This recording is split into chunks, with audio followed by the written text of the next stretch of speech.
Hey, my name is Abdul Ghaffar. I'm a CEO, like Matt said, at National Fast Offer, which is our wholesaling company. And Ghaffar LLC is basically where we buy and hold and we rent. We started off wholesaling about a couple years back. Actually, our first deal was from DealMachine from a postcard back in about 6 or 7 years ago. And we scaled that up. We used to call ourselves before, like before when I was get a list, I would sit down and call for 6, 7 months, and finally got a deal. But then once we started scaling, we said, hey, we can't really keep doing this ourselves because we have to focus more on like the warm leads, right? Instead of calling the prospect that's cold, and if they want to sell, it gets very exhausting, right? If you sit on the dialer for 7, 8 hours a day, it gets very exhausting, right? And our time, especially in America, because we're worth more, right? It's valuable to have somebody else do that, and we can basically call them, get all the information, and then basically call them and gather more information and close them out. So we started doing our virtual staffing ourselves for our own company, and we scaled that up to like 20 callers. We had the data, the dialer, and everything.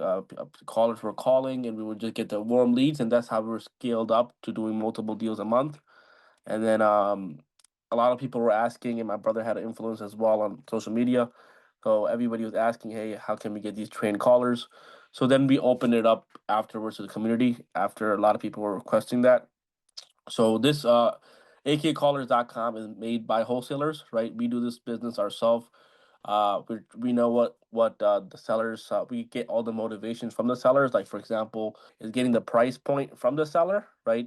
The condition of the property, the motivation, and the time frame when they want to sell. So all of that, like the main information that you need, our callers will already have that for you, right? So for example, if you have the data from Deal Machine, you put it in, you have the callers calling. On average, you'll see about one to two, like two leads per day from a caller. And we tend to see from doing so many calls and looking at so many metrics that every basically 30 to 40 leads is a contract signed. And you still have to make sure that you're following up, right? You have a good follow up system, and you're still making the calls, right? But end of the day, if you are a working individual or don't have time or don't like to be on the phone 7, 8 hours, you can have our company call for the fraction of the price, and you can work 2, 3 hours a day consistently and just focus on the warm and hot leads. Do you have kind of talking through kind of your cold calling basics? Can you give us a little bit of that playbook on what you think has worked so well for you guys, and how that I need to touch a little bit on what that script should look like, but yeah, any tips on how to have that conversation? I think would really be valuable for people here too. Yeah, so the initial call from the callers is that the caller will call them and be like, hey, Matt, are you interested in selling? They might get a bunch of no's before they get to the yes, right? They're doing it all day. So they finally get that yes, and they're like, hey, oh, great. Can you tell me a little bit about your property? And the bedroom, bathroom, they'll tell you, hey, how's the bedroom, how many bedrooms and bathroom do you have? Okay, it's a 3 bedroom, 2 bathroom. Great. How's the condition? Have you done any remodeling in the past 5 years? No, it's been sitting there for 5, 8 years. The tenant is there, but everything's livable condition. Okay, great. Why are you looking to sell it? Well, I'm retiring. I'm out of state. I don't want the property anymore. I don't want to be the landlord. That's the motivation right there that you have. So when you're calling, you already have that before you're on the call. And they'll just go through the whole information, get the motivation, and get a best time. Like, well, hey, what's the best time to give you a call back, Matt? Tomorrow at 2 p.m. Okay, perfect. I'll have one of my teammates give you a call, Matt, at 2 p.m. tomorrow.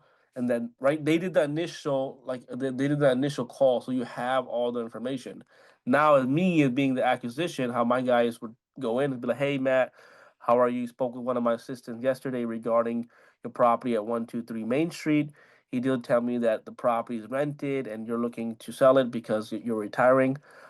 Just want to see if you have a few more minutes so we can go over a few more details, and then we'll go over more details. We're like, hey, I know you were asking for 120,000. I mean, is there something that you'll work with us because we are buying the property cash? There's no real estate commission fees. And we are buying it as is. Well, I can do whatever. We're gonna negotiate the process. Sometimes you might have to educate the seller. Like if he wants 120 and property is selling for 100,000, we will pull up the comp and show him some photos. Be like, hey, look, if you were to sell it on the market, you would get 100,000 minus commissions, everything like that. You would net like 85, right?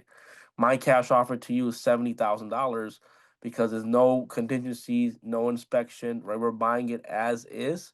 And for time and convenience, you have to give away a little bit of your equity, right? Because if we were saving you time and making it convenient, you have to give a little bit of away of your equity. That's just how it works. And we even tell that to sellers that we're not trying to get rich off their property. It's just that if we are going to buy it, it has to make sense for us, for our company to buy it, because we are looking to make a humble profit, right?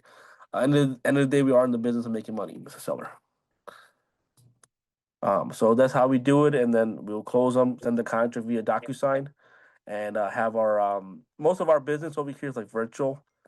We have we'll send the contract over a DocuSign or electronic signature, and then we'll have one of our runner comes out, takes some nice photos.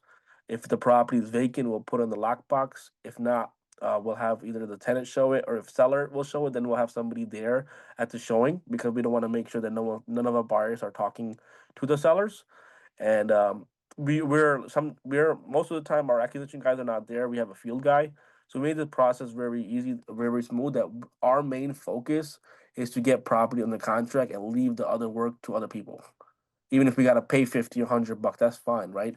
But that's on scale. If you're in the beginning, if you are going, there's nothing wrong with that, right? But we just know that most your time is most valuable talking to warm and hot prospects.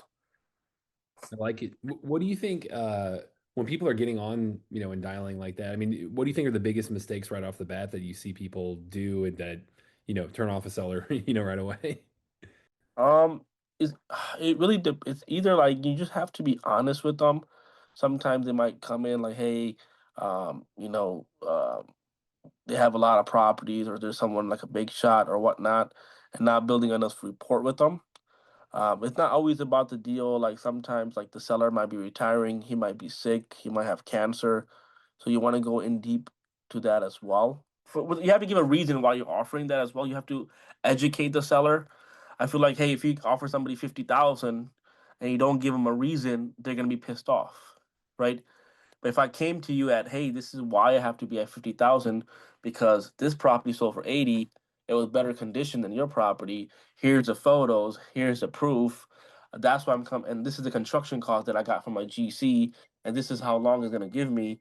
And you come in and you actually like educate them, and you're sending them links and sending them comps, right? And we're not in a rush. I don't like if the seller says, "Hey, I want to think about it for a day," but hey, no problem, I'll give them a call back. And some people are too pushy, and when you're too pushy, you might overshoot the price, and you might lock it up. But doesn't mean a signed contract is a deal. That doesn't make you money. A good contract that's negotiated correctly, that's what make us deal, right? It has to make sense for the end buyer. So we're really we take our time with it. We request photos from the seller as well, right? If we can get photos from the seller, we will request that as well. Have the seller say the photos. We're going to go back to our system, like do our comps, do our comparables, look at the photos, educate the seller, and even if it takes 2 3 days to lock it up, and if they want to review with their attorney, I say, hey, no problem, give me your attorney information, and within 2 to 4 days, they know we're not like amateur buyers, or we're like we really need the property, and people really like that. And I know a seller that he was getting a lot of calls, but he got a higher offer, and he still signed with me because I made him comfortable. I told him, hey, look, after we do sign the agreement, you show it to your attorney. That's not a problem. My attorney and your attorney will communicate. We're going to be opening up the title with Old Republic Title. They have many locations. You can get a wire transfer. You can pick up your check. So like I told him, like all the step what will happen after he signs the agreement. So he knows it himself. Okay, well, this is I'm gonna get my check here. Old Republic. Hey, where are you located? Okay, they got a location in Oakland. I just sent you the address. Check on your phone. So I'm just verifying everything and making them have an ease of mind when they're working with me. That's why I have to differentiate myself from anybody else. Everybody's doing the same thing. They're following this one script. You have to be human. You have to be a regular person and communicate with the seller. And you have to understand there's a lot of scams going on nowadays.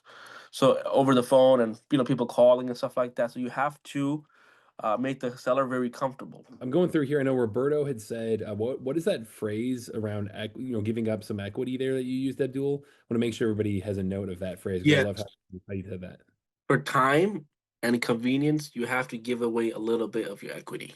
So it's for time and convenience, you have to give a little bit away of your equity. Phil had asked, do you give them a time frame to close? Yes. So on a cash transaction, usually we like to be between 30 days. If we are doing a novation play, that means that the property is in livable condition and they can get it's financeable with the FHA conventional or VA loan. Then it will be between 60 days, and we're transparent with the seller that, hey, look, we are going to be putting it on the market and marketing the deal for you, but you'll still get this X amount of price. So as a cash transaction, I say 30 to 45 days, and novation between 60 to 90 days. Do you do, Phil also had a question on, do you do any listed properties or are they all off market? All off market. Great. Pally Brown had said, I have been doing wholesaling for over a year now and haven't got a deal yet. Do you have any advice for me? So Belly, you have to first I would ask you, right, how many calls did you make? If you are calling yourself, how many hours are you calling yourself? How many warm leads are you getting? Have you thought about getting a virtual assistant to getting you one or two leads? And have you been calling consistently? Because end of the day, it all comes down to how many leads do you have in your system, right? Of course, it matters about your skill set, your closing skill set, and all that, right? But that can still improve, and I'm still improving myself every single day, and I'm learning. But if you're not getting enough opportunities, you're not going to close deal. Even if you're not the best, or even if you're the best, or I can be the best closer in the world. If I don't have enough opportunities or no leads coming in, how will I make money? How will I close deals? So you have to really get real with yourself and tell and kind of sit down and be like, hey, look, in the past 1 year, how many actual leads did I have? If I had 10 leads and I didn't make any money from the business, well, the industry standard is about 30 to 40 leads before you get a contract. So you haven't made your metrics yet. That's the reason you didn't get a deal. Because this business works. It's just that you have to understand that you have to get into opportunities. You have to make sure that you're doing your work and you're also putting in the effort and to get the deal across. Love that encouragement. Yeah, there you go. KPI. There we go, Austin. Yeah, KPIs, yeah. Rudy had asked, what's the name of the VA? Is that, do you mean Abdul's company? Yeah, from akcallers.com. You guys can put a form. I'll put it here. If you guys do want to, if you guys do want to have a free consultation call, we also have like part-time callers. If you just want to start off with, we're a one-stop shop, so we have everything. We have data from DealMachine. We have the dialer. We have everything. So if you guys do want to do a package, we do have that. And actually, we did come across also. We usually don't do that much part-time callers, because most of the people that are looking for a full-time position, whenever they end up do getting a good assignment fee, right? Make sure you reinvest in your business, right? Either say, hey, I got two callers, let me scale it up to four callers, because end of the day, now you get more deals faster, right? Of course, you want to make sure you have you have the team set up correctly, that you can manage that, or if you can put more time in, because end of the day, if you guys are working a full-time job, right, and doing this business part-time, eventually I feel like everybody goal, well, not like most people goal is to do this business full time, right? If that's your goal, then you have to understand that, hey, you're working from 9 to 5. Okay, the caller's already called, you come back home, you chill out for an hour. 6 to 8, you're working. 6 to 8:30, you're working. The callers already have the leads for you, and you're calling all the warm leads. On the weekend, you're working, 8 or 10 hours a day, until you get a couple deals. Now you got like 30, 40 grand saved up. And then you say bye bye to your job, and now you're doing this full time. Now you hire acquisition.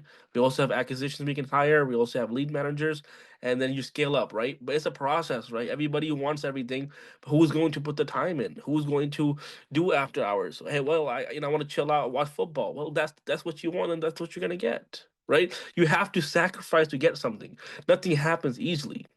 This business is simple, but it's not easy. Thanks for listening to the Deal Machine Real Estate Investing Podcast. Please leave us a review and follow along wherever you're listening to your podcast.